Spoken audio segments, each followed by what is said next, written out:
দর্শক, আসসালামু আলাইকুম। একটা গুরুত্বপূর্ণ খবর।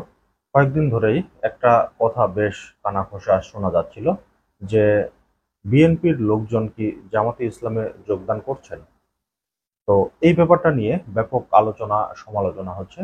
বিশেষ করে আপনারা ইতিমধ্যে বিএনপির রাজনীতি চিন্তা করলে বুঝতে পারবেন। বিএনপির রাজনীতি এখন এমন একটা অবস্থানে পৌঁছেছে যেটা থেকে তারা আসলে চাইলেও বের হয়ে আসতে পারছে না। বিশেষ করে তাদের যে তৃণমূল পর্যায়ের যারা নেতাকর্মী রয়েছেন, তৃণমূল পর্যায়ের নেতাকর্মীদের কোনোভাবেই থামানো যাচ্ছে না এবং তাদের সীমাহীন দুর্নীতি, মামলা বাণিজ্য, টেন্ডারবাজি এই সমস্ত কাজকর্ম প্রতিনিয়ত মানুষকে হতাশায় পরিণত করছে। 5ই আগস্টের আগে বিএনপির যে একটা জনপ্রিয়তা ছিল, সেই জনপ্রিয়তা এখন আর মানুষের মধ্যে নেই।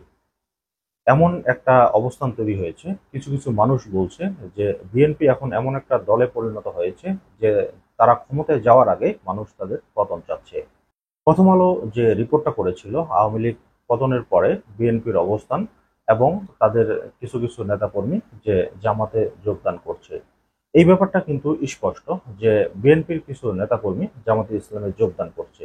বিশেষ করে তারাই যোগদান করছে জামাতে ইসলামে যারা সৎ রাজনীতি করে, ভালো রাজনীতি করে। কারণ তারা দেখতেছে যে বিএনপির রাজনীতির সাথে জড়িত থাকলে এই বিএনপি যেভাবে কাজকর্ম করছে, এতে করে ভবিষ্যৎ তাদের খুবই খারাপ। হয়তো তারা আওয়ামী লীগের এই নেতাকর্মীদের দেখে একটা শিক্ষা নিয়েছেন। কারণ আওয়ামী লীগকে দেখে যদি কেউ শিক্ষা না নিয়ে থাকে, তাহলে আমি মনে করব যে সে বোকার রাজ্যে বাস করছে। এত টাকা পয়সা, এত কিছু, সবকিছু উপেক্ষা করেও কিন্তু শেখ হাসিনা নিজেকে রক্ষা করতে পারেনি।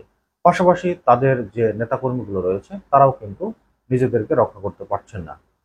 বিশেষ করে একটা কথা সবসময় আমি যেটা খেয়াল করছি, কারণ হয়তো কিছু কিছু মানুষ ইতিমধ্যে লক্ষ্য করেছে যে আওয়ামী লীগের নাম নিয়ে রাজনীতি করা প্রকাশ্যে এখন কিন্তু কারো সাহস নেই।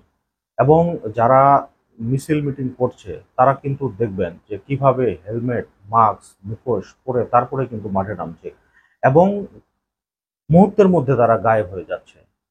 তো এটা নিয়ে একটা সত্যতার ঘাটতি ছিল। তবে আমরা এতটুকু নিশ্চিত হয়েছি যে বিএনপি থেকে কিছু নেতাকর্মী দল ত্যাগ করে অন্যান্য দলে যোগ দিচ্ছে, বিশেষ করে জামাতে ইসলামে যোগ দিচ্ছে।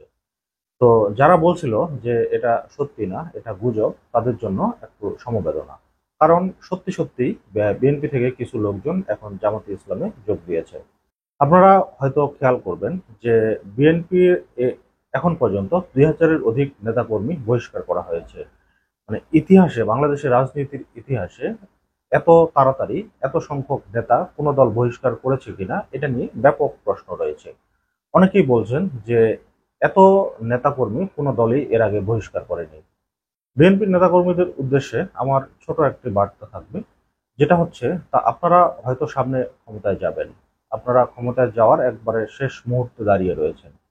তো আপনারা যদি এরকম কাজকর্ম করেন তাহলে আপনাদের ভবিষ্যৎও কিন্তু অনেক খারাপ হবে। আওয়ামী লীগ থেকে যদি আপনারা শিক্ষা নিতে না পারেন তাহলে আপনারাই ঠিক করবেন আপনাদের ভবিষ্যৎ কি হবে। তো দর্শক, আজকের মতো এই পর্যন্তই। আল্লাহ হাফেজ।